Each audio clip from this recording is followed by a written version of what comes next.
ब्रेकनंतर पुन्हा एकदा आपलं स्वागत। तर 5 वर्षांनंतर राज ठाकरेंनी पुन्हा एकदा लाव रे तो व्हिडिओ असं प्रचार सभेत म्हटलंय। मात्र राज ठाकरेंनी यंदा उद्धव ठाकरेंवर टीकास्त्र सोडलंय। कळव्यामध्ये नरेश मस्के आणि श्रीकांत शिंदेंच्या प्रचारासाठी राज ठाकरेंनी सभा घेतली। तर यावेळी सुषमा अंधारेंचा जुना व्हिडिओ लावत त्यांनी उद्धव ठाकरेंवर थेट निशाणा साधलाय। बाळासाहेबांबद्दल आक्षेपार्ह विधान करणाऱ्यांना तुम्ही पक्षात घेऊन प्रवक्तेपद देता अशी टीका राज यांनी केली आहे। वडील चोरले, ज्या वडिलांबद्दल जर एवढं प्रेम आहे,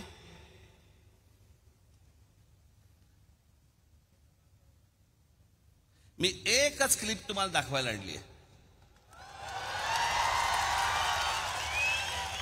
एकच। मी खरं तर एकदाच बोललो होतो मागच्या त्या सभांमध्ये, लाव रे तो व्हिडिओ। ते आपल्या सगळ्यांनी लाव रे तो व्हिडिओ, लाव रे तो व्हिडिओ, आपलं ते सगळं सुरूच केलं। पण आता सांगतोय लाव रे तो व्हिडिओ।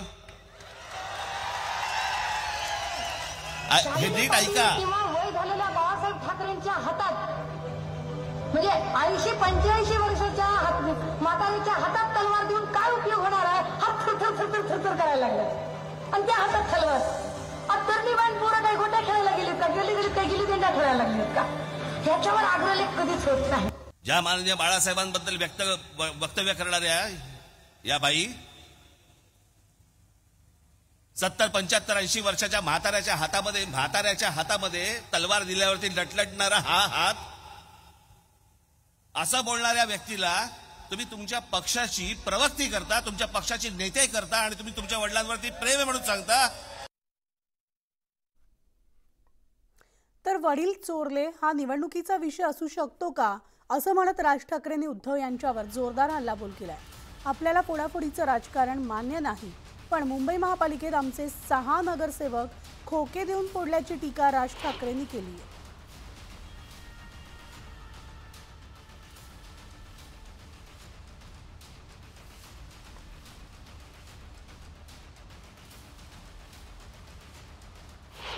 लोकांच्या जीवन मरणाचे रोजचे जे विषय आहेत, हे मला असं वाटतं विषय आले पाहिजेत।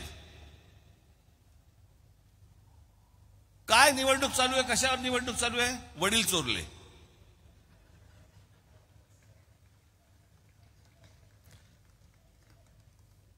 फोडाफोडीचं राजकारण मला कधी मान्य झालं नाही, कधी होणार पण नाही।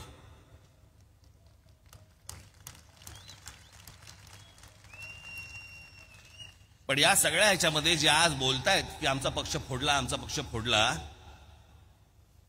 तुम्ही जे सगळे एकत्र जे बसलेला आहात ना एका कच्च्यातरी आघाडीत, जरा एकमेकांकडे एकदा बघा, आपण काय उद्योग केलेत ते। याच उद्धव ठाकरेंनी महाराष्ट्र नवनिर्माण सेनेचे 7 पैकी 6 नगरसेवक खोके देऊन तुम्ही तोडले होतेत ना, तेव्हा काही नाही वाटलं।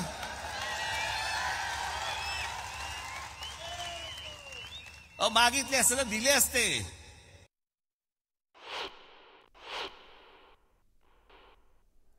महाराष्ट्रामध्ये फोडाफोडीच्या राजकारणाला शरद पवारांनी सुरुवात केल्याचं म्हणत राज ठाकरेंनी थेट निशाणा साधलाय। यावेळेस पुलोद सरकार, छगन भुजबळ यांचा संदर्भ देत त्यांनी पवारांवर हल्लाबोल केला।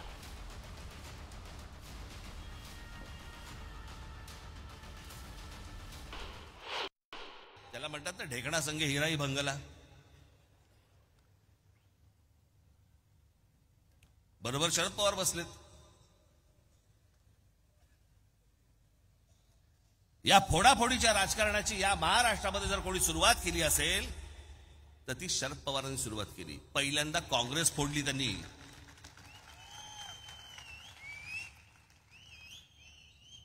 आणि मग पुलोद म्हणून स्थापन केलं।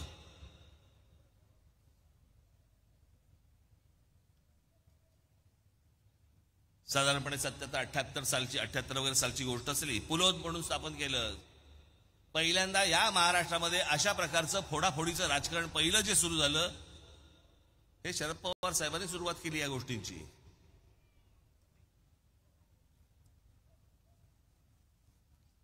झालं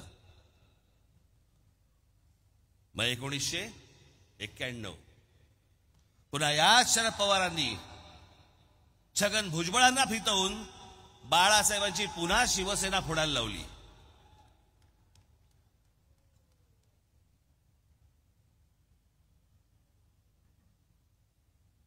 त्याला शिवसेनेचे आमदार फोडण्याचं काम याच शरद पवारांनी केलं होतं.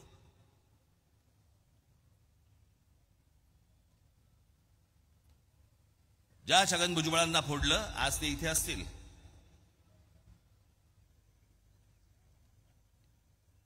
त्याच्यानंतर नारायणराव राणे यांच्याबरोबर आमदार घेऊन काँग्रेसने त्यावेळेला पुन्हा बाळासाहेबांची शिवसेना फोडली.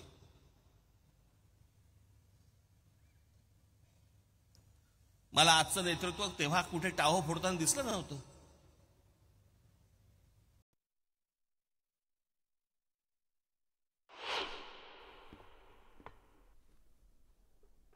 तर उपमुख्यमंत्री देवेंद्र फडणवीस यांनी महायुतीचे उमेदवार उज्ज्वल निकम यांच्या प्रचारार्थ मुंबईतील साकीनाका परिसरात सभा घेतली आहे. यावेळेस त्यांनी उद्धव ठाकरेंसह संजय राऊतांवर निशाणा साधलाय. काँग्रेससोबत गेल्यामुळे उद्धव ठाकरे गप्प बसले आहेत आणि तेही काही बोलत नाहीयेत असं फडणवीसांनी म्हटलंय. तर संजय राऊत म्हणजे पोपटलाल असल्याचा उल्लेख त्यांनी केलाय.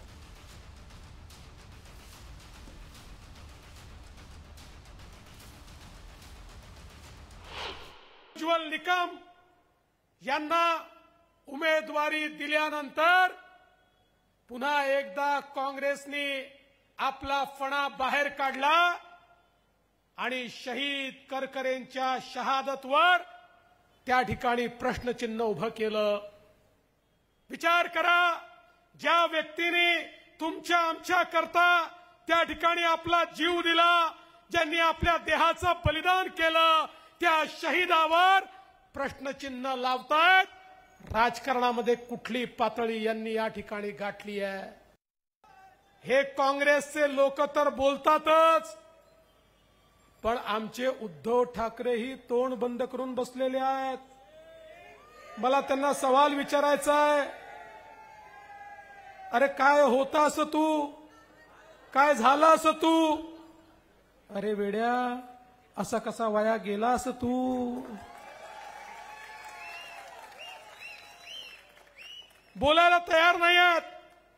त्यांना चिंता तुमची नाही आहे, त्यांना चिंता काही मतांची आहे. त्यांना काही मुठभर मतांची चिंता आहे आणि म्हणून ते तोंड बंद करून या ठिकाणी बसलेले आहेत.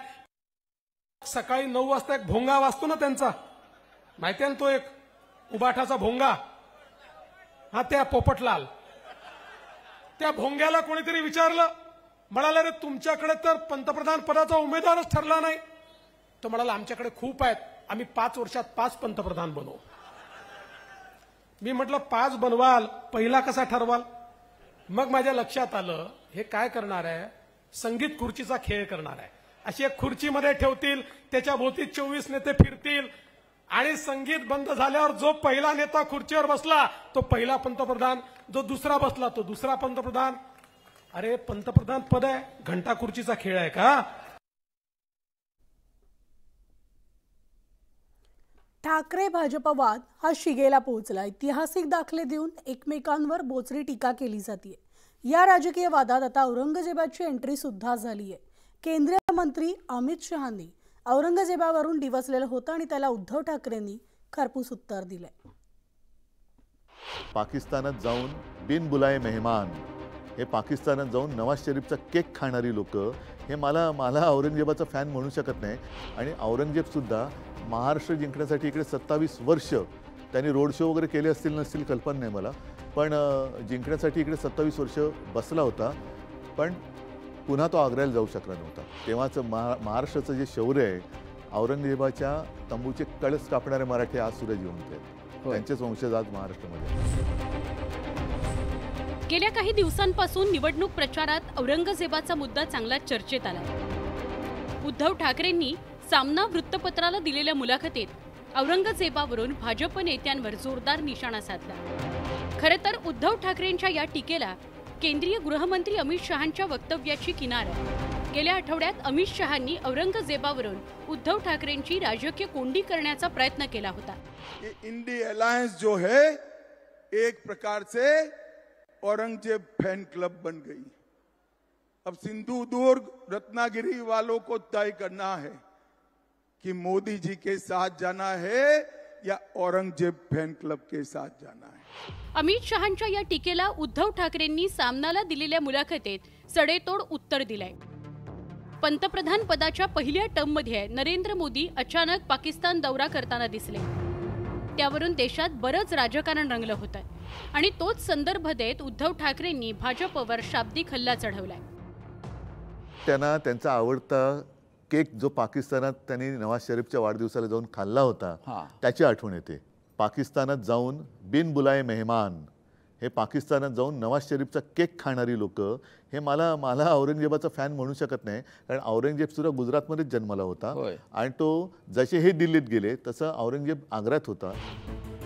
2019च्या विधानसभा निवडणुकीनंतर शिवसेना भाजप युती तुटली। उद्धव ठाकरे काँग्रेस आघाडीसोबत गेल्यापासून ठाकरे आणि भाजपत राजकीय संघर्ष पेटलाय। ठाकरेंनी हिंदुत्वाला तिलांजली दिल्याची टीका भाजपकडून केली जाते। आता लोकसभा निवडणुकीच्या प्रचारात औरंगजेबावरून राजकीय जुगलबंदी रंगल्याचं बघायला मिळत आहे।